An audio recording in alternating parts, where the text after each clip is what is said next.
воҳима, беэҳтиётӣ, рафтори нодуруст. заминҷунбиҳои шадиди ахир дар Тоҷикистон нишон дод, ки аксарияти сокинони кишвар ба зилзила омода нестанд. сокинони баландошӯнаҳо ба таҳлука афтоданд ва аз хонаҳо берун рехтанд. аммо дур нарафта зери биноҳо ҷамъ шуданд. Якум этажем пада истодем, ҳама бромадам. мутахассисон инро иштибоҳи ҷиддӣ ва хатари ногузир ба ҷони сокинон меноманд. ба гуфтаи онҳо, мардум бояд ҳамеша ба сар задани ин офати табиӣ омода бошанд. Всем нужно иметь, конечно же, психологическую устойчивость, что қабл аз заминларза бояд аз нигоҳи равонӣ қавӣ буд. дар вақти заминларза набояд ба таҳлука афтод. ҳамчунин дар хона барои ҳар як нафар 5-6 литр об захира дошт, захираи нони хушк, хӯрокҳои консервашуда, фонарик ва батареяҳои қобили истифода дошт. консервов, фонариков, батареек, которые не просрочены. коршиносон талоши берун рафтанро аз биноҳои баландошӯна ва истифодаи лифтро дар ин маврид қатъиян мамнӯъ медонанд. Во время землетрясения, конечно, не надо паниковать. Нужно смотреть, куда мы идем. Например, дар вақти зилзила қабл аз ҳама набояд ба таҳлука афтод. бояд нигоҳ кард, ки ба куҷо рафтан зарур аст, махсусан ба ҷойҳои амнтари хона, кунҷи хона зери болодарӣ. дар ҳеҷ ҳолат набояд ҳангоми заминҷунбӣ давида ба зинапояҳо берун шуд, зеро имкони афтодани пораҳои шикастаи хона ба сари инсон ҳаст.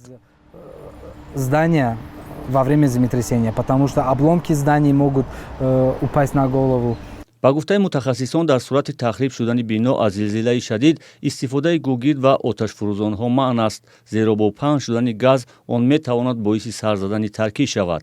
ба омӯзгорону хонандагони мактабҳо низ тавсия дода намешавад, ки дар вақти зилзила синфхонаро тарк кунанд. онҳо бояд зери мизҳо пинҳон монанд. афроде ҳам ҳастанд, ки аз чунин қоидаҳо огаҳ ҳастанд ва онро дар зилзилаҳо таҷриба кардаанд. мо ҳам хеле хонаҳои баландошӯнада зиндагонӣ мекунем. замони шӯравӣ да сохта шудагия ҳамин ваннау ҳамун ҳамомхонау баеш худаш як ранги як чиз шудагия, як ҷевон бигем, шкаф бигем, барои ҳамин ҳамин ҷо медароем. ин хел давида агар ҳамун зинапоё қатидави ба фикрам якум ҳамун зинапоя канда мешава. нуҳум этаж да будам, успеть намекардам. Как говорится, это все по воле Всевышнего. Бисёруш хеле мегрехтам, бисёруш хеле паника дам, хеле шоковое состояние.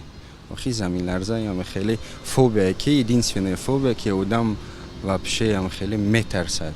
ҳеҷ кор накардем. якум шавижда ман дар берун будам, рости гап, дуюм шавижда ҳамун рафтум, паника накардем. мерафтем дар ҳамин пеши даро истодем, тамом. ба маълумоти кумитаи ҳолатҳои фавқулодда, дар соли 2022 кормандони ин ниҳод миёни 1,5 миллион нафар қоидаҳои бехатарӣ ҳангоми зилзиларо фаҳмонидаанд. тоҷикистон дар яке аз минтақаҳои зилзилахези ҷаҳон ҷойгир аст. ҳамасола дар кишвар садҳо заминларза сабт шуда, дар натиҷаи он баъзе аз иншоот вайрон мешавад. гузорише ки ҳоло дидед чӣ хел буд?